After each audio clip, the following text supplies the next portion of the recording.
Hello friends, आप सभी लोगों का बहुत बहुत स्वागत है मेरे यूट्यूब चैनल यूपीएससी लवर में। आई होप कि आप सभी लोग अच्छे होंगे और अच्छे से अपनी पढ़ाई, अपनी सेहत और अपनी फैमिली का ध्यान दे रहे होंगे।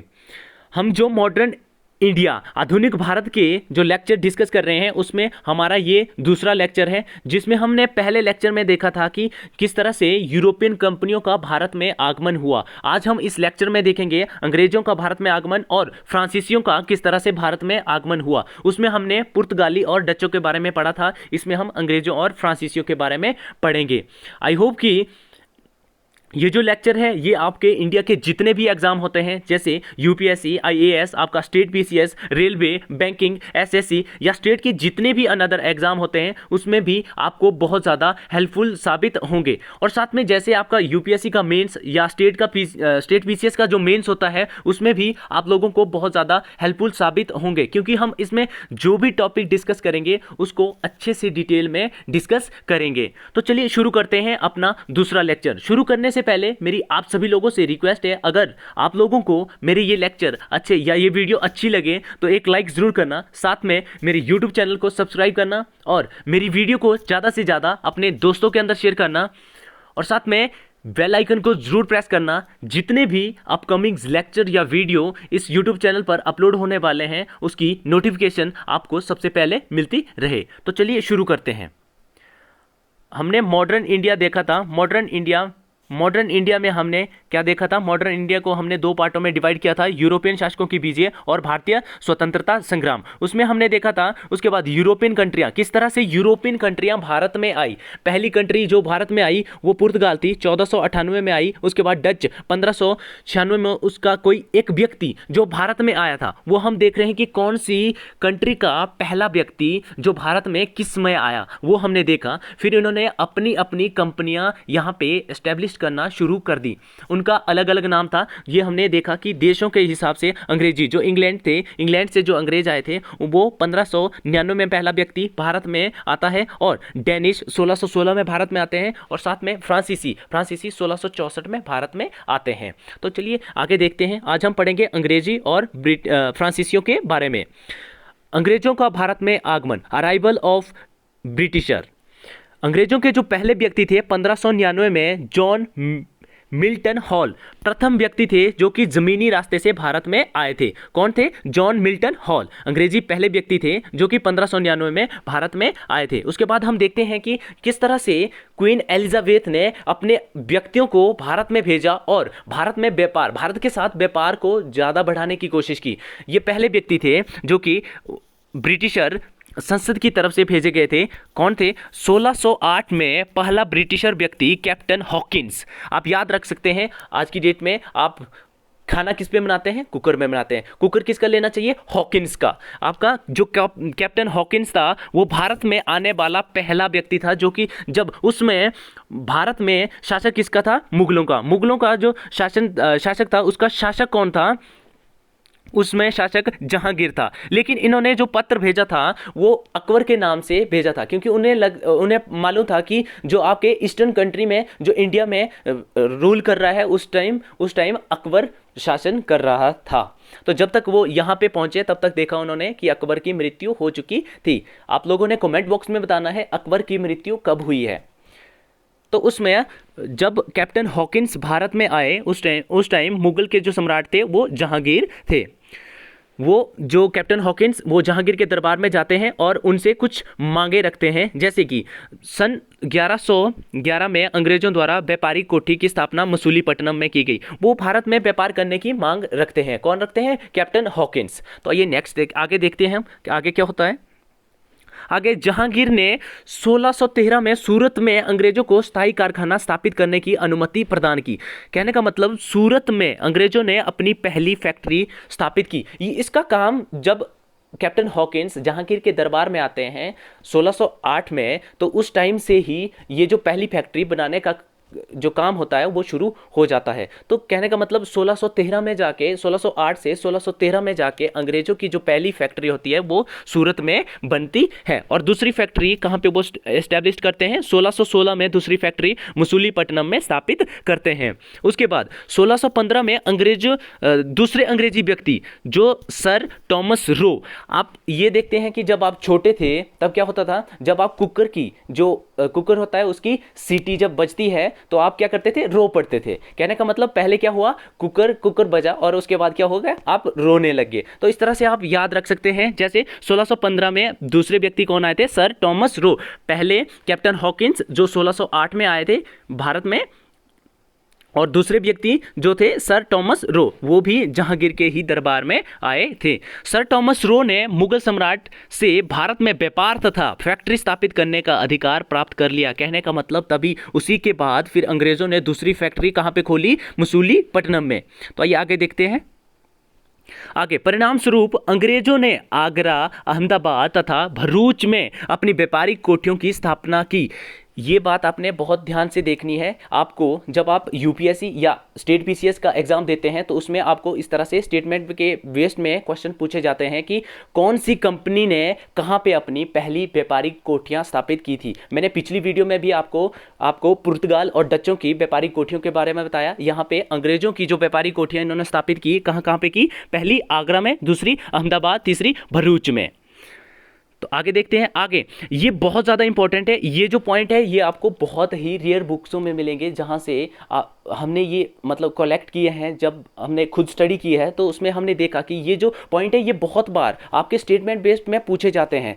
1632 में अंग्रेज को गोलकुंडा के राजा, ये गोलकुंडा आंध्र प्रदेश में है, गोलकुंडा के राजा ने भी व्यापार करने की इजाज़त दे दी, क्योंकि ये फिर धीरे धीरे भारत के जितना भी एरिया था उसमें स्प्रेड करने लगे, शुरू करना अपना जो व्यापार था उसको शुरू करने लगे। और भारत में जहाँ जहाँ भी जो रूल कर रहा था उनसे मिलने की कोशिश कर रहे थे और उनसे क्या करने की कोशिश कर रहे थे? व्यापार को बढ़ाने की कोशिश के लिए वो इजाज़त मांगना शुरू कर रहे थे।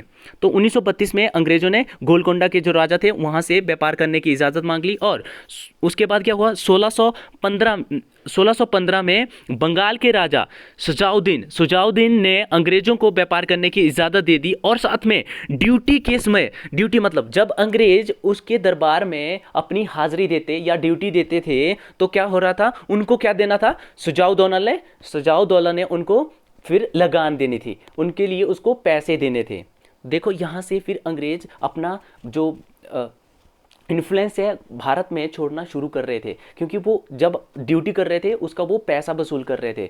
ड्यूटी बाहर के लोग करेंगे और उनको फिर उसके बदले में उनसे क्या चाहिए था? लगान चाहिए थी। तो चाहिए आगे देखते हैं।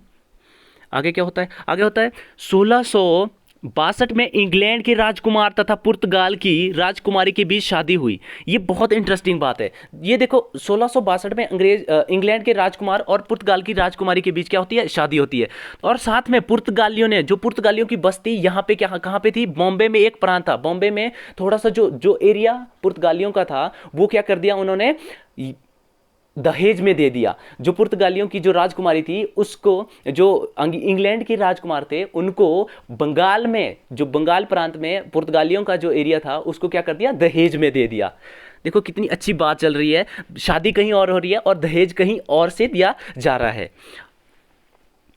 उसके बाद 1691 में अंग्रेजों से बात करके औरंगजेब से बात करके क्या किया? अंग्रेजों ने बंगाल प्रांत में टैक्स में रियायतों की मांग की। इनको मालूम था कि जो औरंगजेब था वो बहुत ज़्यादा निर्दयी व्यक्ति था, इसीलिए उन्होंने सिर्फ डिमांड रखी। किसके पास? औरंगजेब के पास। 1691 में बंगाल में वो क्या चाहते थे? रियायतें चाहते थे, कमी चाहते थे कि भाई उन्हें क्या मिले? जो आपके व्यापार में जो टैक्स लग रहा था, जितना टैक्स लग रहा था उसमें उनको क्या मिले? रियायतें मिले। उसके बाद देखते हैं यहाँ पे सबसे मूर्ख व्यक्ति इसको बोलते हैं हम। जब आप अच्छे से डिटेल में पढ़ते हैं हिस्ट्री को, जहाँ से अंग्रेज़ों ने व्यापार करना और भारत को अपने कब्जे में शुरू करना किया, तो ये व्यक्ति थे जो मुगल सम्राट था जिसने सबसे बड़ी मूर्खता की। तो समझाते हैं कि ये क्या चीज़ है। 1717 में ईस्ट इंडिया कंपनी मुगल सम्राट फर्रुखसियार का सफल इलाज कंपनी के एक डॉक्टर विलियम हैमिल्टन द्वारा किए जाने के पश्चात फर्रुखसियार ने कंपनी को व्यापारिक सुविधा वाला एक फरमान जारी किया। इन्होंने व्यापार करने के लिए एक फरमान जारी किया अंग्रेजों को। किसने? फर्रुखसियार ने। कब किया? 1717 में। ये चीज़ आपने अच्छे से ध्यान में रखनी है। तो उसका नाम क्या था? उसका नाम था जिसे दस्तक कहते हैं। जो फर्रुखसियार ने अंग्रेजों को व्यापार करने के लिए फरमान जारी किया, उसका नाम क्या था? दस्तक था। ये टर्म में बहुत बार पूछी जाती है एग्जाम में, आपने अच्छे से ध्यान रखना। दस्तक जो था वो था भारत में अंग्रेजों को क्या करना है? अब निःशुल्क व्यापार करना है।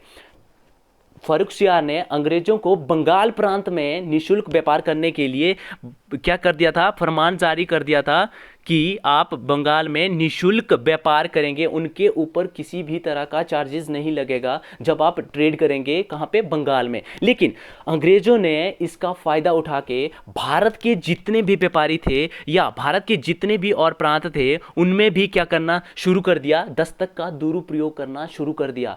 यहाँ से तभी बोलते हैं, आपको एक क्वोट देखने को मिलेगी कि भारत का जो गंगा नदी का जो जितना भी सोना है उसको कहाँ पे? टेम्स नदी में हमने निचोड़ दिया, सारा निचोड़ दिया है। कहाँ पे? टेम्स नदी। टेम्स नदी कहाँ पे है? इंग्लैंड में। तो भारत का जितना भी व्यापार कर रहे थे ये यहाँ पे फिर निःशुल्क व्यापार कर रहे थे। ये ना ही मुगल सम्राट को कर दे रहे थे और जितने भी भारत में दूसरे शासक थे उनको भी क्या कर रहे थे? कर नहीं दे रहे थे। जिस तरह से क्या हो रहा था? व्यापार बिल्कुल पूरी तरह से निःशुल्क व्यापार चल रहा था। वो सिर्फ अपना ही क्या कर रहे थे? अपना ही पेट भरने का काम कर रहे थे अंग्रेज।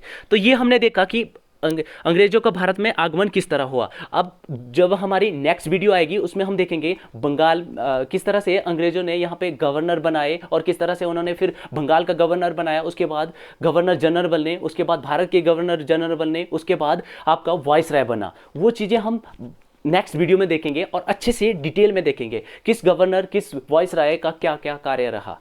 तो चलिए, ये हमारा अंग्रेजों का आगमन का पार्ट यहीं पे समाप्त होता है और नेक्स्ट हम देखेंगे अब भारत में फ्रांसीसियों का आगमन, भारत में फ्रांसीसियों का अराइवल, ये देखेंगे हम। उसके बाद 1664 में फ्रांसीसी सम्राट लुईस चौदहवें, उस टाइम फ्रांस में जो सम्राट थे वो थे लुईस चौदहवें। लुईस चौदहवें के इसमें प्रथम व्यक्ति कोलवर्ट भारत में आया। कब आया? 1664 में।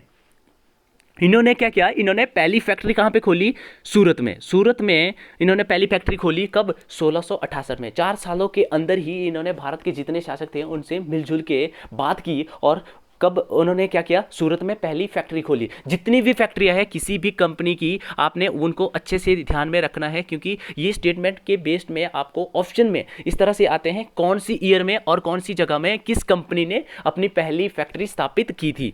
और दूसरी फैक्ट्री कहाँ पे? मसूलीपट्टनम में। मसूलीपट्टनम में इन्होंने स्थापित की। कब? 1669 में। तो उसके बाद जो फ्रांसीसियों के पास यहाँ पे जो चीज़ें थी, यहाँ पे 2 बंदरगाह उन्होंने स्थापित किए। तो 1664 में ही उन्होंने 2 बंदरगाह स्थापित किए, पहला पौंडुचेरी में और दूसरा चंद्रनगर में। नेक्स्ट देखते हैं। आई होप कि आप सभी लोगों को क्लियर हो रहा होगा कि किस तरह से अंग्रेज आए। अब हम फ्रांसीसियों के बारे में पढ़ रहे हैं। आई होप कि मैं अपनी बात आप लोगों तक पहुँचा पा रहा हूँ, अच्छे से आप लोगों को समझ आ रही होगी।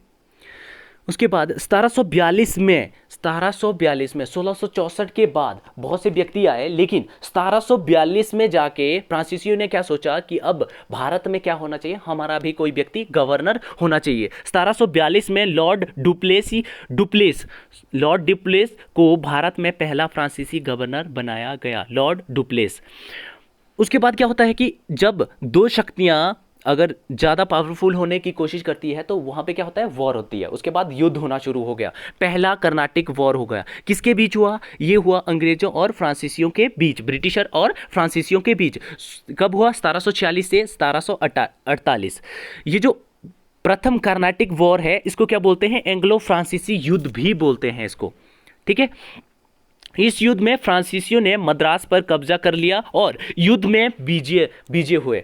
जो पहला युद्ध हुआ है कर्नाटिक वॉर, पहला हुआ 1746 से लेकर 48 में, उसमें क्या होता है? फ्रांसीसियों की विजय होती है क्योंकि उनके जो लीडर होते हैं उस टाइम, उनको फ्रांसीसियों को लीड करने वाले कौन होते हैं? Lord du Plessis. ये बहुत ज़्यादा अनुभवी बोल सकते हैं, और बहुत ज़्यादा युद्ध इन्होंने यूरोप में लड़े थे और वहाँ भी उनको बहुत ज़्यादा जीत मिली थी। लेकिन हाँ, देखते हैं इस युद्ध में इनका मतलब होता था कि जब युद्ध खत्म होता था ये ट्रीटी करते थे, कोई संधि करते थे, उसमें अपनी बातें रखते थे और उन बातों को मनाने के लिए कुछ भी करते थे ये। पहला जो युद्ध हुआ एंग्लो फ्रांसीसी वॉर, उसमें एक्सला चैपला की संधि हुई। आपको मैं जब एक वीडियो अच्छे से डिटेल में ले आऊँगा जिसमें हम सारी ट्रीटियों के बारे में देखेंगे, अंग्रेजों के साथ क्या हुई, इंडियन जितने भी रूरल थे जितने भी शासक थे उनके साथ कौन कौन सी ट्रीटियां हुई, तो हम देखेंगे। पहला युद्ध है, पहला एंग्लो फ्रांसीसी युद्ध जो 1746 से 48 में हो, उसमें एक्सला चैपला की ट्रीटी हुई। कब हुई? 1748 में। इस संधि की शर्तें क्या थी? इस संधि की शर्तों के अनुसार मद्रास जो राज्य है, मद्रास जो प्रांत है, उसमें अंग्रेजों को वापस कर देना था, क्योंकि वो क्या हुआ, वहां पे फ्रांसीसियों ने जीत लिया था उसको। आइए नेक्स्ट देखते हैं। उसके बाद होता है द्वितीय एंग्ला विश्व युद्ध। जो अंग्रेज थे उनकी पॉलिसी ही थी, वो धीरे धीरे क्या करते थे, धीरे धीरे निचोड़ने का काम शुरू करते थे। पहले उनको हराएंगे और उसके बाद संधि करेंगे, उससे फिर निचोड़ेंगे, फिर कमज़ोर करेंगे, फिर हराएंगे, फिर कमज़ोर करेंगे, और लास्ट में वो जो शासक होता था घुटने टेकने पे मजबूर हो जाते थे। अंग्रेजों की यही पॉलिसी रही है। जो दूसरा युद्ध होता है, दूसरा एंग्ला फ्रांसीसी युद्ध, ये होता है 1749 से लेकर 1754 तक। इस युद्ध में फ्रांसीसी सरकार ने सबसे बड़ी गलती की, डुप्लेस को वापिस बुला दिया और जो उनके नए गवर्नर बनते हैं वो बनते हैं गोदेहू अगला गवर्नर भेजा। उन्होंने किसने? फ्रांसीसियों ने। ये उनकी सबसे बड़ी गलती थी। इस युद्ध में पांडुचेरी की संधि होती है। इस युद्ध का ज़्यादा कुछ परिणाम नहीं निकलता है। तो उसके बाद नेक्स्ट और उसके बाद तीसरा युद्ध होता है। तीसरे युद्ध में बहुत ज़्यादा ट्विस्ट है, आपने अच्छे से ध्यान से देखना है। तृतीय एंग्ला फ्रांसीसी युद्ध, ये 1756 से 1763 तक होता है। इस युद्ध में 1756 ईस्वी में यूरोप में हो रहा है। ऑस्ट्रिया और फ्रश, ये ऑस्ट्रेलिया नहीं है, ये ऑस्ट्रिया है, यूरोपियन कंट्री है, ये जहाँ से आपकी फर्स्ट वर्ल्ड वॉर स्टार्ट हुई थी, ये वही कंट्री है। बताएंगे जब हम अच्छे से हर एक वॉर को डिस्कस करेंगे तो उसमें हम देखेंगे कि कहाँ से फर्स्ट वर्ल्ड वॉर स्टार्ट हुई थी। तो ये जो युद्ध होता है ये यूरोप में हो रहा होता है, ऑस्ट्रिया और प्रश के बीच होता है। और ये जो युद्ध होता है ये सप्तवर्षीय युद्ध कहलाता है। फ्रांस ने ऑस्ट्रिया को सपोर्ट करना शुरू किया था और इंग्लैंड ने फ्रश का समर्थन करना शुरू किया था। किसने? फ्रांस ने ऑस्ट्रिया का समर्थन करना शुरू किया था और इंग्लैंड ने किसका समर्थन किया था? फ्रश का समर्थन करना शुरू किया था। इस युद्ध के बीच एक और युद्ध हुआ। इसी युद्ध के बीच एक और युद्ध हुआ जिसको बोलते हैं battle of Wandiwash. Battle of Wandiwash होती है 22 जनवरी 1760 को। 22 जनवरी 1760 को होती है बैटल ऑफ वांडीवॉश। इसमें क्या होता है? इसमें फ्रांसीसी अंग्रेजों से हार जाते हैं। और नेक्स्ट देखते हैं हम 1763 में फ्रांसीसियों और अंग्रेजों के बीच फिर क्या होता है? जो बैटल ऑफ वांडीवॉश में जब फ्रांसीसी अंग्रेजों से हार जाते हैं तो उसमें क्या होता है? पेरिस की संधि होती है। कहाँ पे? पेरिस में जाके होती है। और जितना भी ऐसा होता था कि अगर ये कहीं भी आपस में लड़ाई कर रहे हैं, आपस में कहीं भी इनकी फैक्ट्रियां हैं, तो ये अगर एक जगह पे लड़ाई करना शुरू करते थे, ये तो जहाँ पे दूसरी जगह पे रहते थे वहाँ पे भी ये फिर से लड़ाई करना शुरू करते थे। हर एक जगह पे वो लड़ाई करना फिर शुरू करते थे। उसी तरह से जब पेरिस में ये संधि हुई और भारत में भी इस युद्ध का फिर अंत हो गया था। इस संधि की शर्तें क्या थी? इस संधि के अनुसार पेरिस में जो संधि हुई उसी संधि की शर्तों के अनुसार चंद्रनगर जो कि पहला क्या था, जो दो बंदरगाह थे फ्रांसीसियों के भारत में, पंडुचेरी और चंद्रनगर, वो चंद्रनगर क्या हुआ? चंद्रनगर अंग्रेजों ने अपने पास रख दिया और फ्रांसीसियों को जितने और प्रदेश से फ्रांसीसियों के भारत में उनको क्या कर दिया? वापिस कर दिया। भारत में वापिस जो फ्रांसीसी रह रहे थे उनको क्या कर दिया? वापिस कर दिया। तो ये हमारा फ्रांसीसी और अंग्रेजों का पार्ट यहीं पे समाप्त होता है। तो आई होप कि आपको मालूम चल गया होगा कि किस तरह से भारत में यूरोपियन कंपनियों का आगमन होता है और किसकी तरह से उन्होंने अपना व्यापार करना शुरू कर दिया और यहाँ पे बसना शुरू कर दिया। कैसे उन्होंने फैक्ट्रियाँ स्थापित की, कैसे उन्होंने अपनी कोठियाँ स्थापित की, यहाँ पे कहाँ पे उन्होंने किस राजा को हराया, वो आपने कुछ देखा 2 वीडियो के अंदर। अभी हम नेक्स्ट देखेंगे ब्रिटिशर का क्या रोल रहता है इंडिया में। तो आई होप कि आपको ये वीडियो अच्छी लगी होगी। अगर अच्छी लगी होगी तो एक लाइक ज़रूर करना, अगर अच्छी नहीं लगी होगी तो डिसलाइक ज़रूर करना, और कमेंट बॉक्स में ज़रूर रीज़न आपने बताना है कि आपने डिसलाइक क्यों किया है। अगर ये वीडियो अच्छी लगी तो अपने दोस्तों के अंदर ज़्यादा से ज़्यादा शेयर करें। इसी तरह से हम हर एक वीडियो में डिटेल से देखेंगे कि कहाँ से शुरुआत हुई कहाँ तक अंत जाएगा, तो ये हर एक चीज़ हम डिटेल में देखेंगे। तो बहुत ही जल्द मिलते हैं अपनी नेक्स्ट वीडियो के साथ, तब तक के लिए दीजिए मुझे इजाज़त। जय हिंद, जय भारत।